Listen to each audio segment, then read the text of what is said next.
हाँ कोई चुटकुलो बता रहे छोरा। आज मैं थाने एक चुटकुलो बताऊं कै हाँ पहला चुंगी ना का लागता नहीं हाँ चुंगी। शहर के सारे हाँ टैक्स लाग तो चुंगी होती है। हाँ चुंगी लागता बड़ा पुलिस वाला रहता। हाँ एक कोई ये डारोड़ी मुझे गाड़ ले जाइन फसवांगा। हाँ एक कोई गड्डी भर के चलिया दो जना हाँ आगे चुंगी आ गई। चुंगी तो वही। चुंगी आ गई से वहां दूरों ही मान ले एक प्लान बना लियो हाँ के पुलिस वाला पीसा लेगा हाँ पीसा अपन ने देना देना पड़े। कोनी। हाँ एक तो बन गयो ड्राइवर एक बन गयो गाड़ी को मालिक है। मालिक है। तो पुलिस वाला कोई दत्तोड़ा पीड़ा हाँ मगड़ मारेड़ो।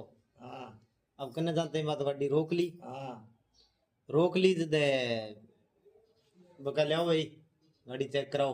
हाँ जब वो ड्राइवर के बरोबर बैठे नहीं वो कह देखी पीसा के किता ही दे दई हाँ गाड़ी में लकड़ियां चंदन वाली ए ना दे दई। हाँ पुलिस वाला पीड़ा तो आई बाबा उल्टी जच गई।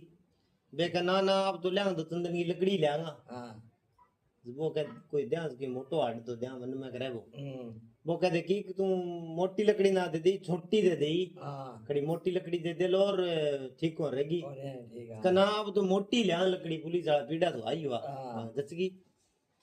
बन के करियो कहे कहे ऊंट को गोडो मोटो मोटो। मोटो हाड हाँ वो काट के दे दियो बड़े। ड्राइवर हाँ काट के दे दियो बे माथा डालेड़ा बांग मेल गई सिराने सो गया। हाँ दिन गए माई गलाल उठ्या हाँ उठ्या बार बार मानसा गंडक घूमे क्यों वार्ड में रखे तो गंडक तो फिर ही बार बार है गंडका सौर में है। गंडक फिर बार बार जदे पे कपड़ा गंडकिया किए फिर आज बार बार के हाँ देखा तो सिराने ऊंट को कोडो पड़ियो। हाँ बे कोई हाड वाली गाड़ी दूर दिखती है पहले ही पुलिस वाला कहता भैया चंदन वाली गाड़ी आवा इन ना रोकियो। हाँ, गाड़ी रोकियो ना ही ना। हाँ